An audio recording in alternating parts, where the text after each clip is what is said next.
Last class में हम लोगों ने सेकंड एक्सरसाइज को कंप्लीट किया था, जिसमें पढ़ा था कि किसी भी एपी की nth टर्म को कैसे फाइंड करते हैं।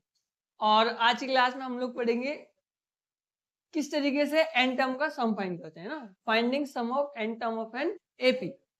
तो देखो, जिस तरीके से nth टर्म को फाइंड करने का एक फॉर्मूला होता है, an equals to a plus n minus one into D. ठीक है, ऐसे sum of first n terms of N AP को फाइंड करने के लिए भी फॉर्मूला होता है। उसको रिप्रेजेंट करते हैं बच्चों एस एन से। एस का मतलब सम, ठीक है, और एन मतलब टर्म्स, एन टर्म्स। तो एन टर्म्स का जो सम होता है उसको फाइंड करते हैं। S N is to N by two two A plus N minus one into d. S N is to N by two two A plus N minus one into d, where s N is to sum of first n term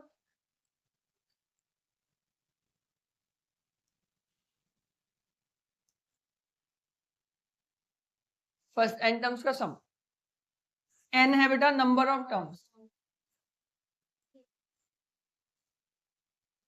ए क्या है first term, और D common difference. ठीक है, अच्छा एक तो condition ये हो गई कि s N is to N by two two A plus N minus one into D. ठीक, कोई भी अगर आपको एपी गिवन है और उसमें हम लोगों को फर्स्ट टर्म गिवन है, कॉमन डिफरेंस गिवन है, और नंबर ऑफ टर्म उसकी पता है कि कितनी टर्म्स का सम फाइंड करना है, तो इजीली हम लोग फाइंड कर सकते हैं by applying the formula s N is to N by two two A plus N minus one into d. Also कभी कभी एपी में हमको लास्ट टर्म भी गिवन होती है डायरेक्टली। ठीक है, जैसे मान लो कि एक एपी है 5, 10, 20, 15 और 120। ठीक है, तो इस पर हम लोग डायरेक्टली एस एन का फॉर्मूला लगाएंगे n by two A plus l, n by two A plus l. लेकिन सबसे पहले हम लोगों को यहाँ पे फाइंड करना पड़ेगा एन। ठीक है, कौन सा फॉर्मूला यूज करके, ए एन वाला, है ना, ए एन वाला फॉर्मूला यूज करके एन को फाइंड करना पड़ेगा। फिर हम लोग इसको क्या कर सकते हैं, डायरेक्टली अप्लाई कर सकते हैं n by two A plus l, where a is first term and l is last. तो कर लेते हैं एक बार इसको ना, क्या है 5, 10, 15 और 120।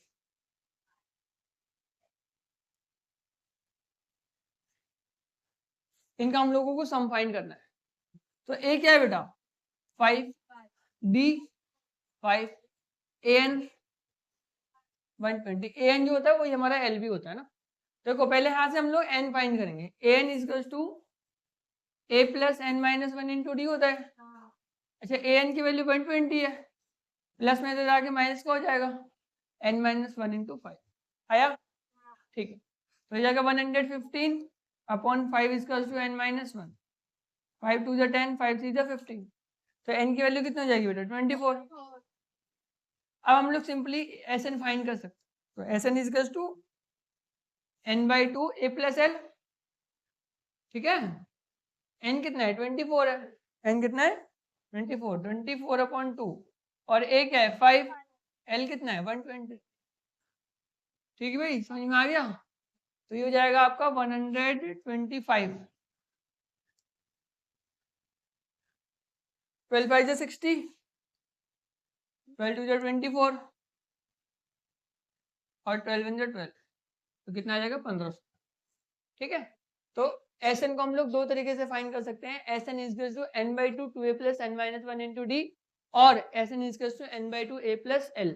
S N is to N by two A plus L का हम लोग यूज कब करेंगे, जब हमें फर्स्ट टर्म और लास्ट टर्म दोनों गिवन होती है। ठीक है, तो अब हम लोग एनसीईआरटी के कुछ एग्जांपल्स को करेंगे।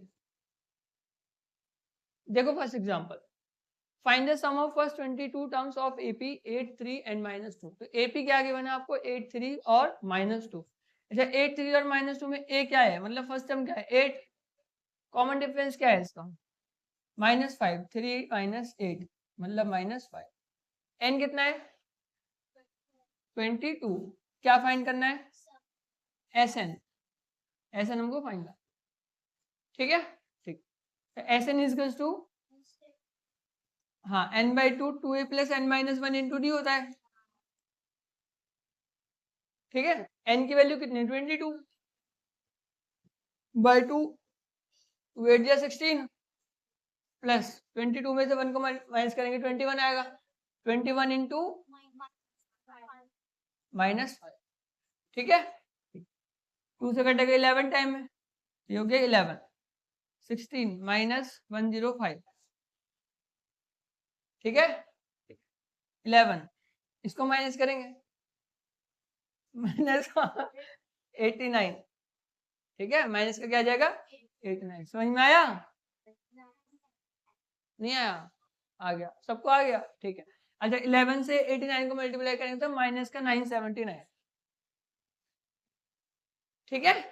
ठीक है, नेक्स्ट क्वेश्चन देखो। नेक्स्ट क्वेश्चन है, if the sum of first 14 term of an AP is 1050 and its first term is 10, find the 20th term। अच्छा क्वेश्चन है ना। सम ऑफ फर्स्ट 14 टर्म्स मतलब S14, S14 की वैल्यू कितनी गिवन है हम लोगों को 1050, ठीक है भाई। फर्स्ट टर्म की वैल्यू कितनी गिवन है 10, हम लोगों को क्या फाइंड करना है 28 टर्म फाइंड करनी है, मतलब A20 हमको फाइंड करना, A20 हमको फाइंड करना, ठीक है। S14 का मतलब हो जाएगा बेटा 14/2 2 इंटू ए प्लस 14 माइनस 1 इंटू डी, ठीक है। ठीक है, 2 से कटेगा 7 टाइम, है ना 1050। अच्छा मल्टीप्लाई में तो इधर आके 7 डिवाइड में आ जाएगा, इसको 20 प्लस 13D, ठीक है 150, और 150 माइनस 20 इसका 13D हो जाएगा। आ रहा समझ में? ठीक है, तो 13D की वैल्यू यहाँ से आ जाएगी बेटा 130, तो D की वैल्यू क्या आ जाएगी 10। अच्छा अब हमको D मिला हुआ है और A मिला हुआ है, हमें क्या फाइंड करना है A20 फाइंड। A20 क्या होता है A20 होता है A plus 19D, A plus 19D, A कितना है 10 प्लस 19 इंटू डी कितना है 10, तो 10 प्लस 190 तो कितना हो जाएगा 200, ठीक है। सिंपल सा था कि फर्स्ट 14 टर्म का जो सम था वो कितना था 1050 था, और हमें फर्स्ट टर्म गिवन थी, ठीक है। n मिला हुआ है 14, Sn मिला हुआ है और a मिला हुआ है, तो हम लोग यहाँ से d की वैल्यू इजीली फाइंड कर सकते हैं कि Sn equals to n/2 2a plus n minus 1 into D होता है, ये तो होता है, ठीक है। हमें a मिल गया और d मिल गया, a मिल गया और d मिल गया, तो किसी भी n टर्म को हम लोग फाइंड कर सकते हैं, है ना। an equals to a plus n minus 1 into D होता है, तो A20 क्या हो जाएगा a plus 19D, a plus 19, ठीक है। ठीक, next, how many terms of AP 24 21 18 must be taken so that their sum is 78। ये अच्छा क्वेश्चन है, ध्यान से देखना है इसको, ठीक है। देखो Sn की वैल्यू कितनी है 78, A क्या है 24 और D -3। अब हमें n फाइंड करना है कि कितनी टर्म लें कि सम जो हो जाएगा वो क्या आएगा 78, ठीक है। देखो Sn is equals to n/2 2a plus n minus 1 into D होता है, ये तो होता है Sn is equals to n/2 2a plus n minus 1 into. अच्छा Sn कितना दिया है 78, n फाइंड करना है हमको 2, a कितना है 24, 24 है ना ए, प्लस n माइनस 1 और d कितना है -3, ठीक है। ठीक, तो 78 डिवाइड में जरा क्या हो जाएगा मल्टीप्लाई हो जाएगा, n 48 माइनस 3n और प्लस 3, ठीक है। -3n प्लस 3 कैसे आया, -3 को प्लस n से मल्टीप्लाई करेंगे -3n आएगा, और माइनस माइनस क्या होगा प्लस, ठीक है। तो ये कितना हो जाएगा 156 इक्वल्स टू n, और ये हो गया 51 -3n, ठीक है। n से मल्टीप्लाई करेंगे तो 156 equals to 51n -3n square, ठीक है। ट्रांसपोज कर देंगे तो ये हो जाएगा आपका 3n स्क्वायर माइनस 51n और प्लस 156 इक्वल्स टू 0। क्या तीनों में 3 कॉमन है बेटा, मैंने इसको ट्रांसपोज करा ना, ठीक है। अच्छा तीनों में 3 कॉमन है, 3 कॉमन ले सकते हैं, तो बचेगा n square minus 17n plus 52 equal to 0। ठीक है। अच्छा 4 मल्टीप्लाई में 3 मल्टीप्लाई में डिवाइड में जाएगा तो क्या हो जाएगा 0 हो जाएगा। तो ये हुआ n square minus 17n plus 52 equal to 0। अब ये क्वाड्रेटिक इक्वेशन बन गई। स्प्लिटिंग मिडिल टर्म करके हम लोग इसमें n की वैल्यू फाइंड कर सकते हैं ना। देखो 52 क्या होता है 13 इंटू 14 होता है 13 इंटू 4 सॉरी 13 इंटू 4। तो 13 को 4 में ऐड करेंगे तो 17 बन जाएगा। अच्छा माइनस का 17 बनाना है, क्या बनाना है माइनस है, तो माइनस 13 और माइनस 4 लिख देंगे इसको ना। आया तो तो n square minus 13n minus 4n plus 52 equal to 0 हो गया। n कॉमन है तो n माइनस 13 माइनस 4 कॉमन है n माइनस 13। ठीक है 13 4 जा 52 होता है ना। तो n माइनस 4 इक्वल टू 0 और n माइनस 13 इक्वल टू 0 है ना। इसके फैक्टर तो यही हुए। तो यहाँ से लिखेंगे हम लोग n minus 4 equal to 0 and n minus 13 equal to 0। तो n की वैल्यू 4 भी आ सकती है और n की वैल्यू 13 भी आ सकती है। ठीक है तो 4 टर्म भी हो सकती हैं और 13 टर्म भी हो सकती हैं। 13 टर्म और 4 टर्म अलग अलग इसलिए क्योंकि नेगेटिव नंबर भी आगे आएंगे। ठीक है तो जो कैंसिल हो जाएंगे आगे, इसलिए 13 टर्म्स भी आ सकती है ना और 4 टर्म्स भी आ सकते हैं। समझ में आया सबको। ये इंपॉर्टेंट क्वेश्चन है, इससे रिलेटेड और भी क्वेश्चन हम लोगों को आगे देखने को मिलेंगे। ठीक है तो ध्यान से देखना है इसको। कोई भी एपी है और एपी में हम लोगों को क्या दिया हुआ है सम दिया हुआ है, नंबर ऑफ टर्म्स फाइंड करनी है। तो सिंपल वही है, सब में फॉर्मूला वही लगना है s N is to N by two 2a plus N minus 1 into d. अब देखना ये है कि क्या गिवन है क्या निकालना है बस। अगर एपी को आइडेंटिफाई करना आ रहा है कि फर्स्ट टर्म कहाँ है, कॉमन डिफरेंस कैसे निकालेंगे, तो आप लोग इजीली इनको क्या कर सकते हो सॉल्व कर सकते हो। और कुछ बेसिक कॉन्सेप्ट ठीक है कि किस तरीके से स्प्लिटिंग मिडिल टर्म करके हम लोग एन की वैल्यू को फाइंड करें। तो बस फॉर्मूले में अप्लाई करा, यहाँ से क्वाड्रेटिक इक्वेशन बनी और क्वाड्रेटिक इक्वेशन को क्या कर दिया सॉल्व। ठीक है कोई डाउट है किसी को यहाँ तक, किसी को भी हो तो पूछ आगे बढ़े फिर। ठीक है जिज्ञासा पूछना है कुछ बेटा नहीं पूछ। ठीक है देखो find the sum of first 1000 positive integer. तो फर्स्ट 1000 पॉजिटिव इंटीजर, तो पहला पॉजिटिव इंटीजर कहाँ से स्टार्ट होता है 1 से। कहाँ से स्टार्ट होता है 1 से, 1 से स्टार्ट होता है ना। 1 2 3 इस तरीके से कहाँ तक जाना है उसको बेटा 1000 तक जाना। तो हम लोगों को फर्स्ट टर्म पता है, लास्ट टर्म पता है, टोटल नंबर ऑफ टर्म पता है ठीक है। तो यहाँ से देखो a की वैल्यू 1 हो जाएगी, d की वैल्यू भी 1 हो जाएगी, n की वैल्यू क्या है बेटा 1000, टोटल 1000 टर्म ही तो है ना। और l भी पता है हमको, l मतलब लास्ट टर्म 1000 ही है। तो s N is to N by two A plus l direct लगा सकते हैं हम। ठीक है तो n कितना है 1000, 1000 अपॉन 2, a क्या है 1 है, 1 प्लस 1000। ठीक है भाई तो ये हो गया 500। तो यहाँ से 500 इंटू 1 0 0 1। ठीक है 5 0 0 5 0 ये इसका सॉल्व है।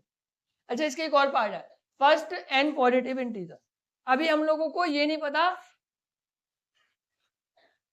कितने पॉजिटिव इंटीजर है ना।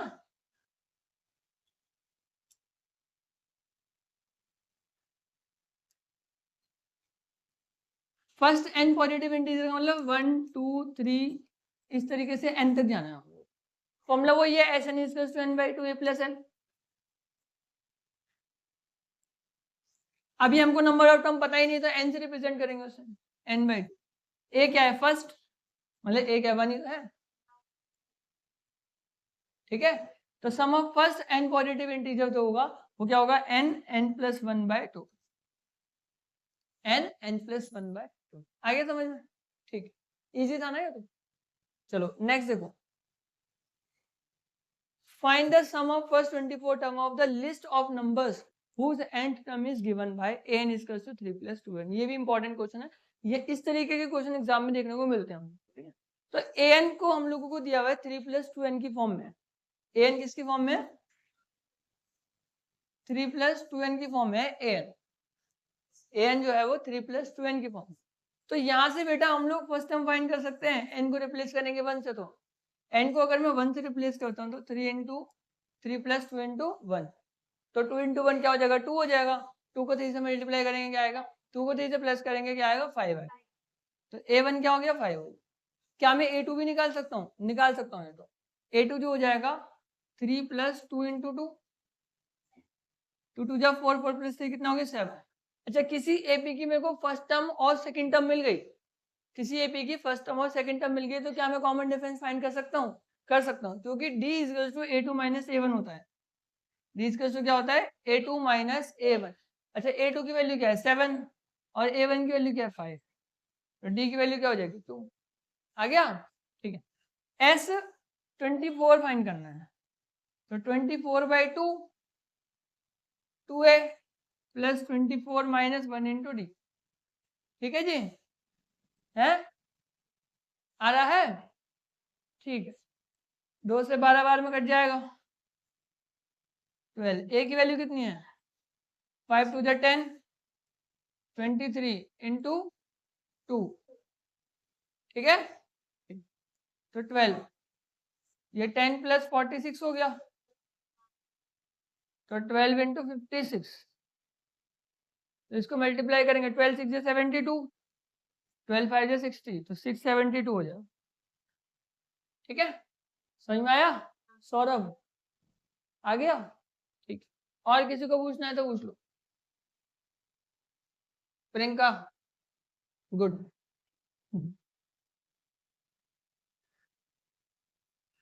नेक्स्ट क्वेश्चन,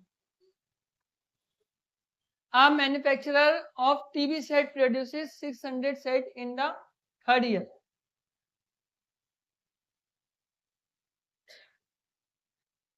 तो भाई थर्ड ईयर में वो 600 सेट बना रहा है और 700 सेट बना रहा है सेवंथ ईयर में, मतलब A3 की वैल्यू कितनी है 600 और A7 की 700। ठीक है, थर्ड ईयर में 600 बना रहा है और सेवंथ ईयर में कितना बना रहा है 700।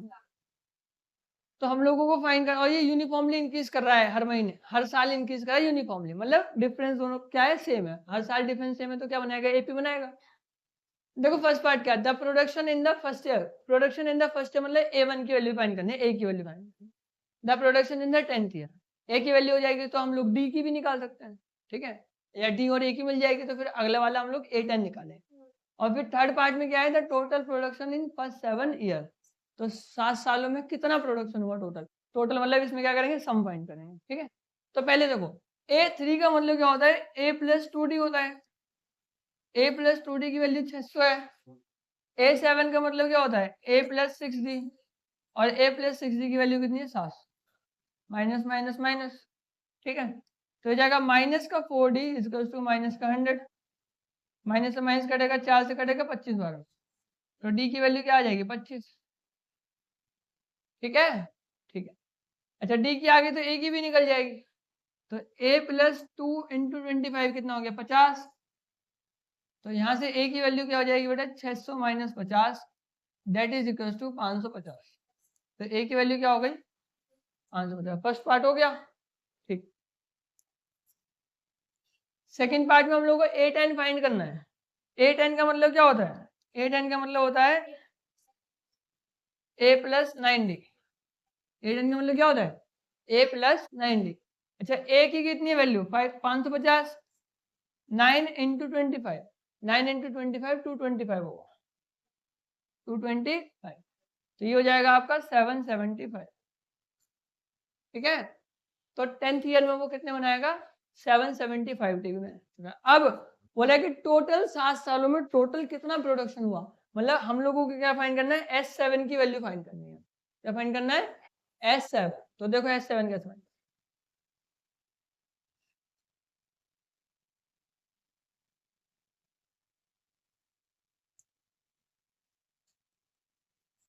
S7 हो जाएगा बेटा 7/2 2A + 7 - 1 × D। ठीक है, ठीक है 7/2, A कितना है 550, 550 को 2 से मल्टीप्लाई करूंगा तो 1100 आएगा, आएगा 1100 + 6, और D की वैल्यू कितनी है 25 6 या 150 होता है, 25 6 कितना होता है 150, तो ये हुआ आपका 7/2 × 1250, है ना। ये हो जाएगा 625, 625, 7 पंजे 35, 7 2 जा 14 और 7 6 जा 42। टोटल प्रोडक्शन कितना होगा 7 सालों में? 4375। तो यहाँ पे आप लोगों के एग्जाम्पल खत्म हुए। नेक्स्ट क्लास में हम लोग 5.3 एक्सरसाइज के क्वेश्चन को करेंगे और एक बार आप लोग भी घर से कुछ क्वेश्चन को करके लेके आना, ठीक है। जैसे थर्ड क्वेश्चन जो है उसके 10 पार्ट है, अगर वो 10 के 10 पार्ट आप लोगों ने कर लिए, मतलब वो 10 पार्ट समझ गए, तो लगभग ये पूरी एक्सरसाइज खत्म हो जाएगी आप लोगों की, ठीक है। तो एक बार उसको करने की कोशिश करो।